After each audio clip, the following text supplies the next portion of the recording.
நீங்க அடிதடியாக மாத்துறீங்கன்னா என்ன பண்ண பாக்குறீங்கன்னா மிரட்ட பாக்குறீங்க. டிவிகேக்கு வேலை செய்யறவங்கள வேலை செய்ய விடாம தடுக்கிறதுக்கான எல்லா வேலையும் செய்றீங்க.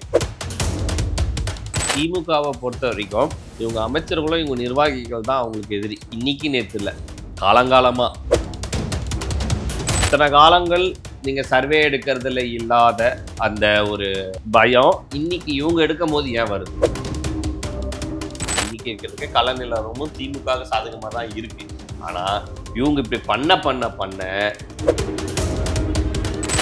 முஸ்லிம் ஓட்டுகள் வந்து திமுகல இருந்து கொஞ்சம் வந்து தாவகருக்கு மாறுது. ஏன் அப்படின்னா அதிமுக பிஜேபி கூட்டணினா இவங்க என்ன பண்றாங்க, பிஜேபி வந்து சிறுபான்மைக்கு எதிரானதுன்னு இவங்க ஒரு கட்டமைச்சிருக்காங்க. அந்த கட்டமைப்புனால இங்க இருக்க சிறுபான்மையர் ஓட்டுகள்ல வந்து இப்போ அவங்களுக்கு ஒரு ஆப்ஷன் கிடைக்கும். டிவிகேவும் பிஜேபி எதிர்க்கிறாங்க, ஆல்டர்னேட்டே இல்லைன்னு நினைச்சு வேற வழி இல்லாம திமுக சப்போர்ட் பண்ணவங்களா இப்போ டிவிகேக்கு போறாங்க.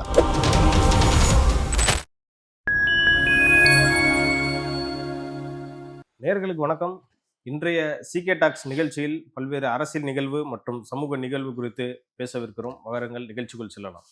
வணக்கம் சார். வணக்கம் தேவா சார், ஆர்பர் தொகுதியில் வந்து தாவேகாவினர் சில இந்த எலெக்ஷன் ரிலேட்டடான அந்த சர்வே எல்லாம் எடுத்திருக்காங்க. அப்போ வந்து திமுகவினர் அவங்க வந்து கொடூரமாக தாக்குனதாக அவங்க வந்து பரபரப்பான ஒரு பேட்டியும் கொடுத்துருக்காங்க. பல பேர் வந்து ஹாஸ்பிட்டல்லையும் அட்மிட் ஆயிருக்காங்க. சிடிஆர் நிர்மல்குமார் அப்புறம் ஆதவ் அர்ஜுனா கூட அவங்களோட நின்று பேட்டிலாம் கொடுத்தாங்க.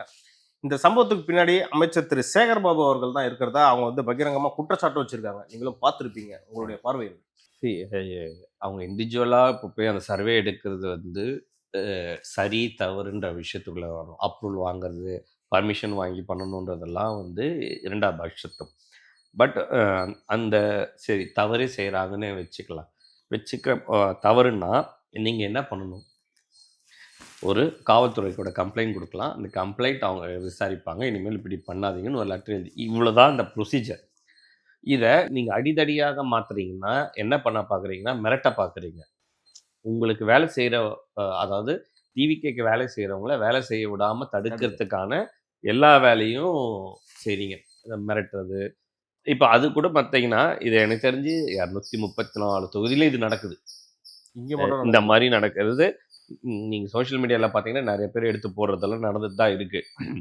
இந்த காமனான ஒரு பைட்ஸ்லாம் கூட நடக்கும், அது வேற. பட் இந்த மாதிரி சர்வே மாதிரி எடுக்கிறாங்கன்னு வச்சுப்போம். ஒரு பேச்சு அவங்க சர்வே எடுக்கல, அவங்க ஒரு பைட் எடுக்கிறாங்க. ஒரு மக்கள்கிட்ட கருத்து கேட்குறது, அது வந்து பைட். அதுக்கு வந்து நம்ம பெரிய இது இல்லை. நம்ம சர்வே மாதிரி எடுக்கிறதுக்கு தான் ப்ரொசீஜர்ஸ் நிறையா இருக்குது. நம்ம அந்த சர்வேனாவே எடுத்துக்கிட்டா கூட இவங்க அதை வந்து அத்தாரிட்டியாக எடுத்து இப்போ ஒரு காவல்துறை வந்து தடுக்கிறாங்க கூப்பிட்றாங்கன்றது வேற. உள்ளூர் திமுக நிர்வாகிகள் வர்றது, ஏற்கனவே அவங்க அது இந்த மாதிரி பண்ணுறாங்கன்னு தெரிஞ்சு பிளான்டாக வந்தாங்கன்னு ஒரு டிவிகே நிர்வாகி வந்து பேட்டி கொடுத்துருக்காரு. ஸோ இதை அவங்க ஏன் செய்கிறாங்க? இப்போ திமுகவை பொறுத்த வரைக்கும் நான் பர்சனலாக நினைக்கிறது என்னென்னா, இவங்க அமைச்சர்களும் இவங்க நிர்வாகிகள் தான் அவங்களுக்கு எதிரி. இன்னைக்கு நேற்று இல்லை, காலங்காலமாக. நீங்கள் 2006 2011 என் ஆட்சி போனால் ஆற்காடு வீராசாமி மின்வெட்டு தான் காரணம்னு கலைஞரே ஒத்துக்கிறாரு. ஓகேவா? மற்ற எந்த குறையும் இல்லைன்ற கான்செப்ட்குள்ளே வராங்க. அந்த மாதிரி இப்போ பார்த்தீங்கன்னா இந்த அமைச்சர்கள் இந்த நிர்வாகிகளும் இப்போ எவ்வளோ இன்சிடென்ட்ஸ் நீங்கள் இன்னைக்கு சோஷியல் மீடியா அதிகமாக இருக்கிறதுனால எல்லா இன்சிடென்ட் முன்னாடி இது நடந்துட்டு இருக்கோம். சோஷியல் மீடியா அதிகமாக இருக்கிறதுனால இது வந்து கொஞ்சம் தெரிய வருது. ஸோ இப்போ இவ்வளோ பேர் இந்த மாதிரி பண்ணும்போது அது உள்ளூரில் திமுக கெட்ட பேர் தானே உருவாக்கும். இதை ஏன் தலைமை கேட்காம இருக்காங்கன்னு ஒன்று இருக்குது. இப்போ டிவிகே கண்டு நீங்கள் பயப்படலைன்னா நீங்கள் டிவிகே நிர்வாகிங்க தாக்குற அளவுக்கு போகிறீங்க. இது வந்து இப்போ அந்த தொகுதியை இப்போ பார்க்கும்போதே இப்போ சேகர் பாபு அவர் தொகுதி, அமைச்சர் சேகர் பாபு தொகுதின்றாங்க. அவருடைய ஆட்டிடியூட்டே அப்படி தானே இருக்குது. நீ நிர்வாகிகிட்ட பேசுகிறதோ, இன்னைக்கு ப்ரெஸ்ஸுக்கிட்ட பேசுகிறதோ, நீ உங்ககிட்டலாம் கொடுக்க முடியாது. நிறைய ஆட்டிடியூட் வந்து சில அமைச்சர்கள் பண்ணுறது மக்களுக்கு வெறுப்பு. அவங்க என்னமோ அத்தாரிட்டி. இப்போ மக்களை பொறுத்த வரைக்கும் என்னன்னா, நாங்கள் ஓட்டு போட்டு உங்களை எம்எல்ஏ ஆக்குறோம், நீங்கள் மந்திரி ஆகுறீங்க, எங்களுக்கு சேவை செய்யறதுக்கு எங்களுக்கு சர்வீஸ் பண்ணுறதுக்கு வரீங்கன்னு. நீங்கள் அதுக்குள்ள நீங்கள் என்ன பண்ணுறீங்க, பின்னாடி என்ன நடக்குது, அதை பற்றி அவங்களுக்கு கவலை இல்லை. ஆனால் நீங்கள் அவங்களையே திரும்பி மதிக்காமல் ஒருமையில் பேசுறதோ இந்த மாதிரி தாக்குதல் நடத்துறது எந்த விதத்தில் சரி? ஆனால் சேகர் பாபு தரப்புல இருந்து அவர் என்ன சொல்றாருன்னா, அங்கே தாவேகாவினருக்கும் பப்ளிக் இடையே தான் வந்து சண்டை அப்படின்ற மாதிரி அவங்க சொல்லியிருக்காங்க. அவங்களால வந்து 3 பேர் வந்து ஹாஸ்பிட்டல் அட்மிட் ஆயிருக்காங்கன்றதும் அவரும் ஒரு குற்றச்சாட்டு வச்சிருக்காரு. பப்ளிக்கு எந்த பப்ளிக்கோட சண்டை? சரி, அது எப்படி திமுக நிர்வாகிகள் அங்கே வராங்க? சரி, பப்ளிக்ல சிம்பிளா நீங்க ஒரு பைட் எடுக்க போறீங்கன்னா தேவா, எனக்கு விருப்பம் இல்லைன்ட்டு போயிடுவாங்க. பப்ளிக்னா அப்படிதான் இருப்பாங்க. முதல்ல புரிஞ்சுக்கோங்க. அந்த பைட்டுக்கு அவங்க குடுக்கணும்னு விருப்பம் இல்லைன்னா, சாரி, நோ ப்ளீஸ்ன்றுவாங்க. இல்லைன்னா கருத்து இல்லைன்னு சொல்லுவாங்க. இல்ல ஏதாவது கருத்து சொல்லணுன்றவங்க சொல்லுவாங்க. இவ்வளவுதான் அது நடக்கும். நீங்க அந்த இடத்துல எப்படி நீங்க வந்து பொதுமக்கள் வந்து சண்டை போட்டாங்க. இவங்க சட்டை போட்டு இழுத்து அடிச்சாங்களாமா? இப்ப அதுல பார்த்தீங்கன்னா, சிறுபான்மையினரோட காவலன்னு சொல்ல திமுக, ஒரு சிறுபான்மையர் ஒரு இஸ்லாமியர் ஒரு நண்பர தான் ஆமா, போட்டு அடிச்சிருக்காங்க. ஜாஃபர்ன்றவர் அடிச்சிருக்காங்க. ஆமா. அவர் முகத்த அவ்வளோ வீக்கத்தோட ஒரு பேட்டி குடுக்குறாரு.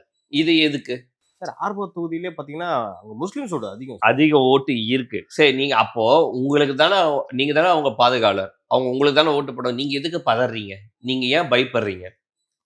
சரியா? இத்தன பேர், இத்தன காலங்கள் நீங்க சர்வே எடுக்கிறதுல இல்லாத அந்த ஒரு பயம், இன்னைக்கு இவங்க எடுக்கும்போது ஏன் வருது?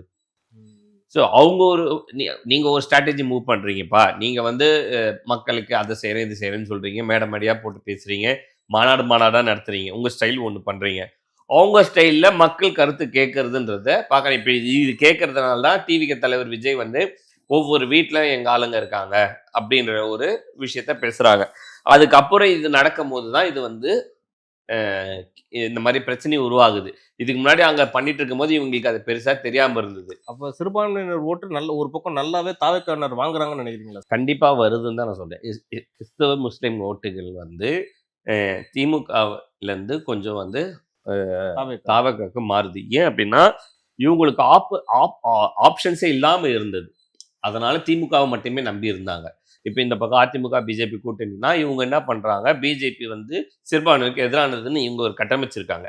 ஓகே. அந்த கட்டமைப்பினால இங்க இருக்க சிறுபான்மையர் ஓட்டுகள்ல வந்து இப்ப மொத்தம் 100ன்னா அதுல 30 வந்து நியூட்ரலைஸ் தான். அவங்க வந்து வளர்ச்சியும் இதையும் நோக்கி போடுறவங்க தான். ஒரு 60, 70% வந்து இந்த மாரி சார்புல இருப்பாங்க. இந்த சார்புல இருக்கவங்கல்ல இப்போ அவங்களுக்கு ஒரு ஆப்ஷன் கிடைக்குது. டிவிக்கேவும் பிஜேபி எதிர்க்கிறாங்க.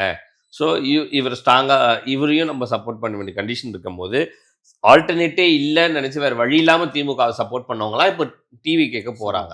ஸோ அது டிவிகேக்கு ப்ளஸ்ஸா தான் இப்ப நம்ம பார்க்க போறோம். இப்போ திமுகலயே ஆனா இவங்க இந்த பண்றது வந்து நாம ஏற்கனவே சொல்ற மாரி, இன்னைக்கு இருக்கிறதுக்கு கள நிலவரமும் திமுகவுக்கு சாதகமா தான் இருக்கு.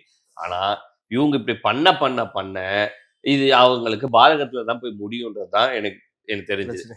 இப்ப சசிகலா போன்றவர்களுடைய மூ இன்னும் ஒரு 10, 15 நாள்ல தெரியும். அப்போ அது இவங்களுக்கு இன்னும் அட்வான்டேஜ் ஆகறதுக்கான வாய்ப்பும் அப்போ விஜய் அவர்கள வந்து திமுகவே வளர்த்து விடுற மாரி தான் இருக்கா சார் இந்த மாரி சம்பவத்துக்கு அப்புறம். ஏன்னா ஒரு சர்வேனா அவங்களே எடுத்துட்டு போயிருப்பாங்க அமைதியா. நான் அதுதான் தேவ சொல்றேன். ஃபர்ஸ்ட்ல இருந்து டிவிகேவும், டிஎம்கேன்னு இவங்க பிரச்சாரம் பண்ணும்போது, திமுக அதிமுகக்கும், பிஜேபிக்கும் போ வேண்டிய ஓட்டு அப்படியே மாறி டிவிகே பக்கம் போகும். ஆளுங்கட்சியா இப்ப பவர்ஃபுல்லான ஒரு அலையன்ஸா ஃபார்ம் பண்றாங்க என்டிஏ கூட்டணினா, அத வீக் பண்றதுக்கான எல்லா ப்ராசஸும் திமுக பண்ணுது. ஸோ இதுதான் அரசியல். ஸோ இத கடந்து என்டிஏவோ, டிவிகேவும் ஜெயிக்க வேண்டியது அவங்கவங்களுடைய ஸ்ட்ராட்டஜி மூவ்மெண்ட்டும், அவங்களுடைய மக்கள் எதிர்பார்ப்பும் தான் இருக்கு. பட் இது இப்படிதான் நடக்கும். திமுக இந்த மாதிரி பண்ணுவாங்க, டிவிக்கு ஒன்று பண்ணுவாங்க, என்டிஏ ஒன்று பண்ணுவாங்க. இந்த மூணும் மீறி மக்கள் அதை பார்த்து எது சரின்னு புரிஞ்சு அவங்க பண்றது தான் அவங்க பண்ண முடியும். இப்போ டிவிக்கு வந்து கவுண்டர் மீடியால வந்து அவங்களுடைய பிரசன்ஸை கொடுத்துட்றாங்க. நாங்க இந்த மாதிரி பண்ணோம், எங்களுக்கு இது இருக்கு.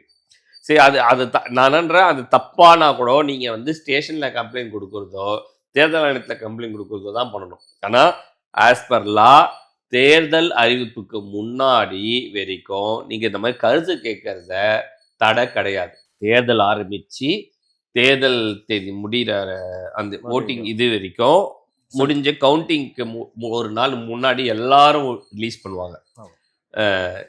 இந்த இது ஒபினியன். ஒப்பீனியன் போல. ஸோ அது வரைக்கும் அந்த டைம் மட்டும்தான் இந்த கிரைட்டீரியா ஃபார்ம் ஆகும். அதுக்கு முன்னாடி வந்து இது வந்து மேபி இந்த மக்களை போய் சந்திக்கிறது, அந்த சேஃப்டி ப்ரிகாஷனுக்காக ஒரு நார்மலான ஒரு லெட்டர் பர்மிஷன்றது தான் இருக்குமே தவிர, பெரிய ஒரு ப்ராசஸ் இது கிடையாது. சார் நம்ம ஏற்கனவே பேசின இந்த எஸ்ஓபி வந்து தாவேக்காக்கு மட்டும்தான் ரொம்ப ஒரு கடுமையா இருக்குன்ற மாதிரி ஆதவர்ஜுனா தாவேக்கா பல பேர் குற்றச்சாட்டு வச்சிருக்காங்க. ஸோ நேற்று நடந்த சம்பவத்தை ஒப்பிட்டு பார்க்கும்போது அப்போ தாவேக்காக்கு ரொம்ப நெருக்கடி கொடுக்குறாங்களா சார் ஆளுந்தரப்புல? கண்டிப்பா நம்ம திருப்பி திருப்பி சொல்றோம். இந்த நெருக்கடி குடுப்பாங்க, குடுக்குறாங்க, குடுத்துட்டே இருப்பாங்க. நாம இதை மீறி இருக்கணும். நாளைக்கு வேட்பாளர் அறிவிப்பாங்க, வேட்பாளர் கட்சி மாறுவார், திருப்பி வேட்பாளர் வாபஸ் பண்ணுவார், வேட்பாளர் பயந்து போடுவார். நான் அதுக்காக டிவிகே வேட்பாளர் போயிடுவாங்க அப்படி நம்ம சொல்லலை. இது ஆளுங்கட்சியாக இருந்தாலும் சரி, எதிர்கட்சியாக அந்த அதிமுக இதெல்லாம் நடக்கும். பலமான இருக்கிற கட்சிகள்லையுமே ஒருத்தர் 2 பேர் அவரோட கட்சி தாவல் இதெல்லாம் நடக்கும். ஸோ அந்த மாதிரி நமக்கு நடக்கும். அது நடக்கும்போது நம்ம அதுக்கெல்லாம் ப்ரிகாஷனரியாக இருக்கணும்.